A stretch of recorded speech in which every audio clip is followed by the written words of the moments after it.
హద్దులు మీరవద్దు, ప్రభుత్వాన్ని క్వశ్చన్ చేయవద్దు, అధికారుల మీద పెత్తనం చేయవద్దు, వారిని ఇబ్బంది పెట్టవద్దు, అధికారిక కార్యక్రమాల్లో సమీక్షల్లో పాల్గొనవద్దు. ఒకవేళ హద్దులు మీరితే షోకాజ్ నోటీస్ ఇస్తాం, దానికి కూడా సరైన సమాధానం చెప్పకపోతే పార్టీ నుంచి సస్పెండ్ చేస్తాం. సో పవన్ కళ్యాణ్ ఎందుకు జన సైనికుల విషయంలో ఇంత జాగ్రత్త పడుతున్నారు? అది ఎవరైనా అంతే కదండి. పార్టీలో చంద్రబాబు నాయుడు అయినా మంత్రి భార్య బిహేవ్ చేస్తే అలాగే అన్నాడు కదా. అది ప్రత్యేకంగా జనసేన ఏ పార్టీ అన్నారు, అది ఇష్యూ కాదు. మళ్ళీ మీరు అక్కడ కూడా ప్రశ్న మారింది ఏంటి అంటే, అధికారులు వీళ్ళు జాగ్రత్త అని కాదు, టీడీపీ వారితో సంబంధాల విషయంలో అది పొలిటికల్ పాయింట్.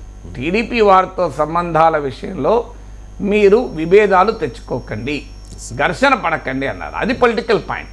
ఇక అధికారులపై యజమాని చేద్దని జనరల్ సాధారణమైన సూత్రీకరణ కదా. ప్రభుత్వాన్ని క్వశ్చన్ చేయొద్దు అన్నారు. అదే ప్రభుత్వాన్ని క్వశ్చన్ చేయొద్దు అనే పాయింట్ ఎక్కడ టీడీపీతో కదా, వాళ్ళ అధికారులు కాదు, అధికారులను క్వశ్చన్ చేయొద్దని కాదా. సో రాజకీయంగా అధికారంలో ఉన్న టీడీపీని క్వశ్చన్ చేయొద్దని. దానికి కారణం ఏంటి మరి? ప్రభుత్వంలో జనసేన భాగస్వామి, తాము భాగస్వామిగా ఉన్న ప్రభుత్వం, ఉప ముఖ్యమంత్రిగా పవన్ కళ్యాణ్ ఉండగా కింద ఎవరైనా స్థానిక నేతలు ప్రభుత్వాన్ని ప్రశ్నిస్తే అది నష్టం జరుగుతుంది కదా.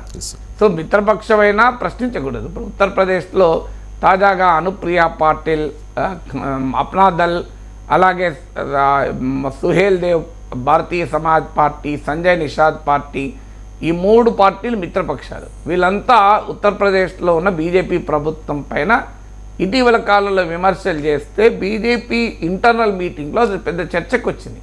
మన మిత్రపక్షాలే మనను విమర్శిస్తున్నారు, ఇది ప్రతిపక్షాలకు ఆయుధం అవుతుంది కదా అని. సో ఆంధ్రప్రదేశ్లో జనసేన నాయకులు ఎవరైనా చంద్రబాబు నాయుడు ప్రభుత్వ విధానాన్ని ప్రశ్నిస్తే లాభం ఏది? వైఎస్ఆర్ కాంగ్రెస్ కదా. వైసీపీ వ్యతిరేక ఓటు చీలకూడదని తపన పడి వైసీపీ వ్యతిరేక శక్తులందరినీ కూడగట్టి ఒక అద్భుతమైన విజయాన్ని వైసీపీ వ్యతిరేక కూటమికి తెచ్చిపెట్టిన నాయకుడు పవన్ కళ్యాణ్. సో తన పార్టీ వాళ్ళు వైసీపీకి పరోక్షంగా లాభం చేకూరిస్తే పవన్ కళ్యాణ్ అంగీకరిస్తాడా? సో అందువల్ల వైసీపీ వ్యతిరేక ఓటు వైసీపీకి అనుకూలంగా ఉపయోగపడేలా మీరు బిహేవ్ చేయకూడదని. నిజంగానే టీడీపీ ప్రభుత్వం పట్ల ఏదైనా భిన్నాభిప్రాయాలు ఉంటే అది పవన్ కళ్యాణ్ స్థాయిలో, చంద్రబాబు నాయుడు స్థాయిలో తెలుసుకునే అంశం కదా. స్థానిక జనసేన నేతలే ప్రభుత్వ విధానాలపైన భిన్నాభిప్రాయాలు వ్యక్తం చేస్తే అది ప్రత్యర్థులకు ఆయుధాలు అవుతాయి. అందుకే పవన్ కళ్యాణ్ హెచ్చరిక చేశాడు. ఇక విధానపరమైన అంశాలే కాదు, వ్యక్తులు వ్యక్తిగతంగా కూడా విభేదాలు ఉంటాయి. ఎందుకంటే 2 రాజకీయ పార్టీలు కలిసినప్పుడు సహజంగానే వన్ అప్ మ్యాన్షిప్ ఉంటుంది. ఎందుకంటే లోకల్గా 2 పార్టీ నాయకులు ఉంటారు, ఒక పార్టీ చెందిన ఎమ్మెల్యే ఉంటారు. అధికారం ఎవరిది, ఆధిపత్యం ఎవరిది అనే ప్రశ్న అనివార్యంగా ఉత్పన్నమవుతుంది. ఇక 2 పార్టీలు బలంగా ఉన్న చోట్ల ఏదో ఒక పార్టీ బలంగా ఉంటే ఈ పంచాయతీ రాదు. 2 పార్టీలు బలంగా ఉన్న చోట ఈ ప్రాబ్లం ఉంటుంది. నాకు మిత్రుడు చెప్పాడు, కర్నూలులో ఎలక్షన్ రిజల్ట్స్ రోజు సో ఒక మెస్సులో భోజనాలు చేస్తున్నారు. సో అప్పటికి టీడీపీకి బ్రహ్మాండమైన అనుకూల రిజల్ట్స్ వస్తున్నాయి. ఆ మిత్రుడు రాజకీయాలతో సంబంధం ఉన్న మిత్రుడు కాదు, ఆయన కూడా మెస్సులో భోజనానికి వెళ్ళాడు.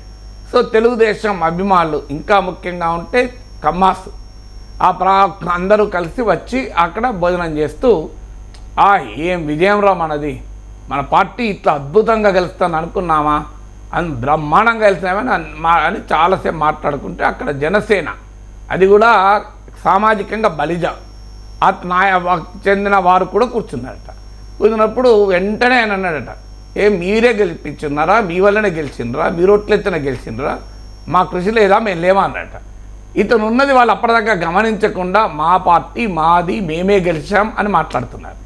ఇది అనడంతోనే లేదన్నా అట్లెందుకు అనుకుంటారు, అందరం కలిసి కదన్నా గెలిచింది, మేము కలిసే బీజేపీని ఓడించాం, మీ పాత్ర లేదని ఎవరంటారు అని అన్నారట. సో అందువల్ల ఇలా మీకు ఒకరు ఆధిపత్యం కొరకు ప్రయత్నిస్తే మిగతా వాళ్ళ నుంచి ఆ రియాక్షన్ వస్తుంది. సో ఇక్కడ అప్రయత్నంగా వాళ్ళకి కావాలని చేసింది ఏం కాదు అక్కడ తెలుగుదేశం అభిమానులు, కానీ ఆటోమేటిక్గా రెస్పాన్స్ వస్తుంది. సో అందువల్ల మీకు ఈ సమస్య ఎక్కడైనా స్థానికంగా వచ్చే అవకాశం ఉంటుంది. వ్యక్తిగతంగా కూడా తగాదాలు ఉండొచ్చు, సామాజికంగా కూడా మనందరికీ తెలుసు ఆంధ్రప్రదేశ్లో కమ్మాస్ అండ్ కాపోస్ ఒక అన్నేచురల్ సోషల్ కొల్యూషన్. నేను చాలా చెప్పాను, ఇది ఒక అసహజమైన సామాజిక సంకీర్ణం. సో ఈ అసహజమైన సామాజిక సంకీర్ణం జగన్మోహన్ రెడ్డి పుణ్యమా అని సాధ్యమైంది. సో ఒక రాజకీయ అవసరాల రీత్యా ఈ అసహజ సామాజిక సంకీర్ణం కలిసింది. సో టీడీపీ జనసేన పొత్తు ఒక రకంగా రెండు పార్టీలు రాజకీయ అవసరాలు. సో అందువల్ల ఇప్పుడు ఎప్పుడో ఒకసారి ఈ అసహజ సంకీర్ణంలో సమస్యలు రాకపోవు కదా. సో అందువల్ల అవి రాకుండా ఉండేందుకు పవన్ కళ్యాణ్ ప్రయత్నం చేస్తున్నాడు. అది రైటే కదా, తప్పు కాదు కదా.